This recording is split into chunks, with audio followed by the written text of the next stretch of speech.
Assalamualaikum warahmatullahi wabarakatuh. Yang terhormat kepada Pak Emeraldi Catra selaku dosen pembimbing mata kuliah Public Relation dan rekan-rekan mahasiswa yang berbahagia. Puji syukur marilah kita panjatkan kepada Allah Subhanahu wa taala yang telah memberikan nikmat dan hidayahnya kepada kita semua sehingga kita bisa mengikuti perkuliahan pada hari ini. Salawat serta salam tidak lupa pula kita limpahkan kepada junjungan besar kita Nabi Muhammad SAW. Pada kesempatan kali ini, kami dari kelompok 2 akan mempresentasikan hasil diskusi kelompok kami mengenai aktivitas, fondasi, dan fungsi public relation. Baiklah, selanjutnya saya akan mengenalkan anggota dari kelompok saya. Yang pertama ada Adlu Akbar dengan akhiran NIM 2026. Kemudian saya sendiri, Dava Bintang, dengan akhiran NIM 3006. Kemudian ada Efriliatil Mutmainah dengan akhiran NIM 3012. Kemudian ada Fadilah Maharani dengan akhiran NIM 2008. Selanjutnya ada Farin Alfarizi Hasbi dengan akhiran NIM 1022. Selanjutnya Imam Syamil Alauddin dengan akhiran NIM 2032. Selanjutnya ada Rahma Aulia dengan akhiran NIM 8002. Selanjutnya ada Salwah Nadila dengan akhiran NIM 1028. Terakhir ada Tiara Adiza dengan akhiran NIM 1024. Untuk materi ini, kelompok kami membaginya menjadi 4 submateri, yaitu aktivitas public relation, fondasi public relation, tahapan proses public relation, dan fungsi public relation. Baiklah, langsung saja kita menuju ke materi yang pertama, yaitu aktivitas public relation yang akan dibacakan oleh Salwa dan Yaya. Kepada Salwa dipersilakan. Assalamualaikum warahmatullahi wabarakatuh. Perkenalkan saya Salwa Nadila dengan NIM 2110861028. Saya akan materi mengenai aktivitas public relations. Sebelum itu, saya akan menjelaskan apa aktivitas public relations terlebih dahulu. Aktivitas public relations adalah komunikasi dua arah dengan publik, perusahaan, atau organisasi yang bertujuan untuk menumbuhkan saling pengertian, saling percaya, dan saling membantu atau kerjasama. Kegiatan public relations adalah kegiatan yang ditujukan untuk publiknya. Berdasarkan jenis publiknya, aktivitas public relations terbagi menjadi 2. Dan di sini saya akan menjelaskan bagian yang pertama, yaitu internal public relations. Aktivitas internal public relations merupakan kegiatan yang ditujukan untuk publik internal organisasi atau perusahaan, seperti karyawan, manajer, supervisor, pemegang saham, dewan direksi perubahan, dan sebagainya. Melalui kegiatan internal public relations diharapkan dapat memenuhi kebutuhan dan kepentingan publik internal dari organisasi atau perusahaan. Dengan hubungan yang harmonis antara pihak-pihak yang terkait dalam perusahaan, maka akan tercipta iklim kerja yang baik. Dengan begitu, kegiatan operasional perusahaan akan berjalan dengan lancar. Kegiatan hubungan internal yang dilaksanakan oleh seorang public relations adalah hubungan dengan karyawan dan pemegang saham. Halo, perkenalkan saya Rahma Aulia dengan NIM 2110868002. Kita baru saja mengetahui tentang internal public relation. Nah, sekarang kita akan membahas tentang external public relation.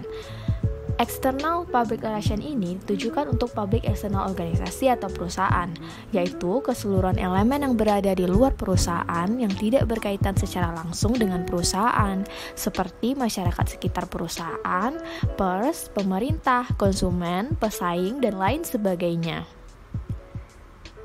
Melalui kegiatan eksternal ini, diharapkan dapat menciptakan kedekatan dan kepercayaan publik eksternal kepada perusahaan. Dengan begitu, maka akan tercipta hubungan yang harmonis antara perusahaan atau organisasi dengan publik eksternalnya, sehingga dapat menimbulkan citra baik atas perusahaan di mata publiknya. Kegiatan hubungan eksternal yang dilakukan oleh seorang public relation adalah hubungan dengan komunitas masyarakat dan hubungan dengan media atau pers. Ada 3 contoh aktivitas public relation. Yang pertama, menjalankan program terencana dan berkesinambungan sebagai bagian dari manajemen organisasi. Yang kedua, berurusan dengan hubungan antara organisasi dengan publiknya. Dan yang ketiga, memantau pengetahuan, pendapat, sikap, dan perilaku di dalam dan di luar organisasi. Oke, terima kasih ya atas penyampaian materinya yang cukup jelas. Selanjutnya ada Fondasi Public Relation yang akan disampaikan oleh Adlu.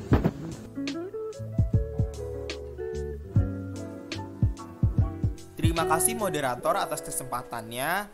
Perkenalkan, nama saya Abdul Akbar Satyano Vergi dengan NIM 2110862026.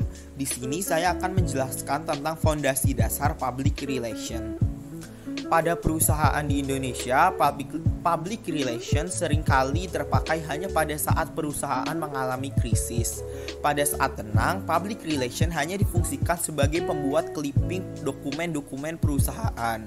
Padahal public relation memiliki tugas yang sangat mendasar untuk mendukung kinerja manajemen perusahaan, terutama untuk memberikan pengertian kepada publik agar muncul keharmonisan antara persepsi dan realitas.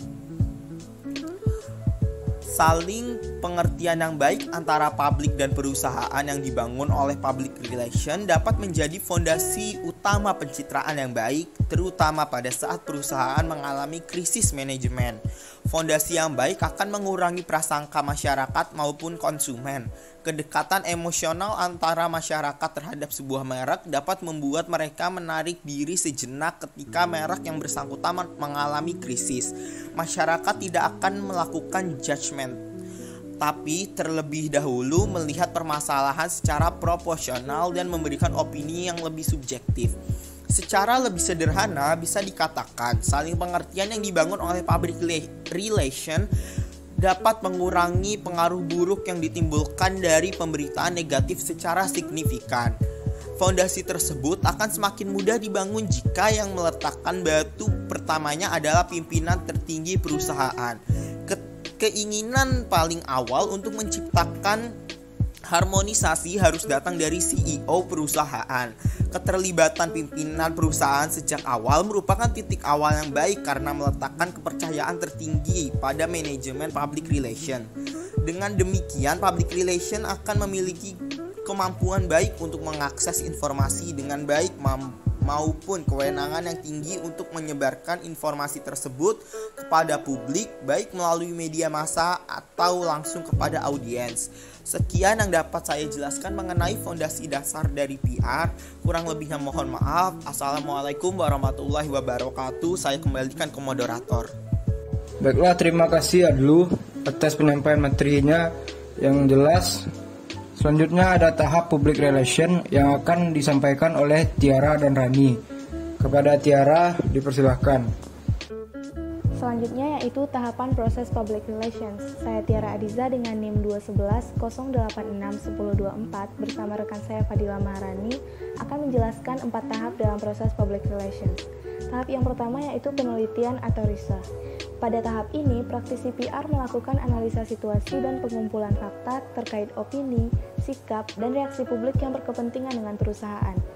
Tahap penelitian biasanya dilakukan dengan cara turun ke lapangan, survei, polling, wawancara, atau melalui focus group discussion. Tahap ini berkaitan dengan pertanyaan, what is our problem? Yang kedua yaitu tahap perencanaan dan pengambilan keputusan atau planning and decision. Pada tahap ini, praktisi PR mulai menyusun strategi, sikap, dan ide serta menetapkan program kerja dan kebijakan yang sesuai dengan kepentingan publik. Tahap ini berkaitan dengan pertanyaan, what should we do and why? Selanjutnya akan dijelaskan oleh rekan saya Fadila Maharani. Saya Fadila Maharani dengan NIM 21108620008 akan melanjutkan pembahasan mengenai tahapan pada proses public relation. Tahap ketiga yaitu komunikasi dan pelaksanaan atau communication and action. Tahap ini merupakan proses penyampaian informasi secara aktif kepada publik. Pada tahap ini, hasil keputusan dan program yang telah disusun dikomunikasikan kepada publik dan diimplementasikan, sehingga dapat mempengaruhi publik untuk mendukung pelaksanaan program tersebut. Kata kunci dari tahap ini adalah here's what we did and why. Yang keempat ada tahap evaluasi atau evaluation. Tahap evaluasi yaitu menilai hasil-hasil program kerja dan membandingkannya dengan rencana awal, tujuan yang ingin dicapai, dan aktivitas yang telah dilakukan. Kata kunci dari tahap ini adalah how did we do. Tahap evaluasi bertujuan untuk mengetahui keefektifan proses secara keseluruhan, apakah berjalan dengan sesuai rencana atau tidak, serta untuk dapat mengukur keberhasilan suatu program dan mempertahankan konsistensi tersebut untuk kedepannya. Terima kasih Tiara dan Rani atas penyampaian materinya yang sudah jelas. Selanjutnya ada fungsi public relation yang akan disampaikan oleh Inah dan Farin. Kepada Inah dipersilahkan. Baiklah, Assalamualaikum warahmatullahi wabarakatuh. Terima kasih kepada moderator. Di sini saya Efrilatul Mutmainnah dengan akhiran NIM 3012. Di sini saya akan menjelaskan mengenai fungsi public relation bersama dengan teman saya. Tugas dari seorang humas adalah membina hubungan baik dengan publik organisasi untuk mencapai tujuan organisasi. Beberapa ahli juga mengutarakan pendapat mereka mengenai fungsi utama seorang public relation. Di antaranya yaitu menurut Catlip dan Center. Menurutnya yaitu yang pertama yang penting yaitu menjunjung aktivitas utama manajemen dalam mencapai tujuan bersama, atau bisa disebut fungsi melekat pada manajemen lembaga atau organisasi. Yang kedua yaitu membina hubungan yang harmonis antara badan atau organisasi dengan publik sebagai khalayak sasaran. Yang ketiga yaitu mengidentifikasi yang menyangkut opini, persepsi, dan tanggapan masyarakat terhadap badan atau organisasi yang diwakilinya atau sebaliknya. Yang terakhir yaitu melayani keinginan publik dan memberikan sumbangan sasaran kepada pimpinan manajemen untuk kepentingan bersama. Baiklah, sekian penjelasan dari saya. Selanjutnya akan dijelaskan oleh Farin Afarizi. Kepada teman saya persilahkan. Baik, terima kasih kepada moderator yang telah memberikan saya kesempatan untuk menjelaskan apa fungsi PR yang dibedakan berdasarkan kepentingannya. Nah, berdasarkan kepentingannya itu, PR dibagi menjadi dua. Yang pertama ada PR untuk kepentingan internal perusahaan atau internal PR, dan yang kedua adalah PR untuk kepentingan eksternal perusahaan atau external public relation. Yang pertama, PR untuk kepentingan internal perusahaan itu mempunyai peran yang sangat penting tentunya ya dalam mengelola keloyalan atau kesetiaan dari karyawan perusahaan tersebut. Nah, peran ini dimulai dari awalnya interview dari calon karyawan. Kemudian PR bekerjasama dengan bagian SDM atau sumber daya manusia dalam menyusun strategi apa saja sih yang bakal digunakan, bagaimana rasa memiliki itu yang dimiliki kepada karyawan semenjak berstatus calon karyawan, supaya mereka tetap berada di perusahaan mereka tanpa keraguan begitu. Kemudian yang kedua ada PR untuk kepentingan eksternal perusahaan atau external PR. Nah, di Indonesia fungsi eksternal PR ini dibagi lagi menjadi 3. Nah, yang pertama ada financial PR, yang kedua ada marketing PR, dan ketiga ada trade PR. Nah, yang pertama financial PR seperti namanya, bagian dari PR ini ialah mempunyai fungsi sebagai penerjemah data-data finansial ataupun apa yang ada di lembaga keuangan yang telah dilakukannya kepada masyarakat sebagai bentuk transparansi dan dalam rangka membangun kepercayaan antara kedua belah pihak. Nah, kemudian yang kedua, marketing PR. Nah, marketing PR mempunyai fungsi untuk membangkitkan minat pihak ketiga untuk mau membagikan ceritanya mengenai kebaikan suatu brand, suatu merek, hingga terbangunlah kesetiaan atau loyalitas dan keinginan beli daripada konsumen. Dan terakhir ada trade public relation. Di trade public relation ini mempunyai fungsi sebagai membantu marketing PR tadi dalam membuat strategi pemasaran untuk mengoptimalkan fungsi di setiap distribusi produk di perusahaan tersebut. Baik, sekian yang dapat saya sampaikan.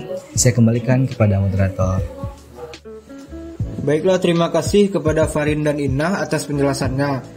Dengan berakhirnya materi tadi, maka berakhir pula lah presentasi dari kelompok 2. Selanjutnya akan dilanjutkan dengan sesi diskusi via grup Telegram.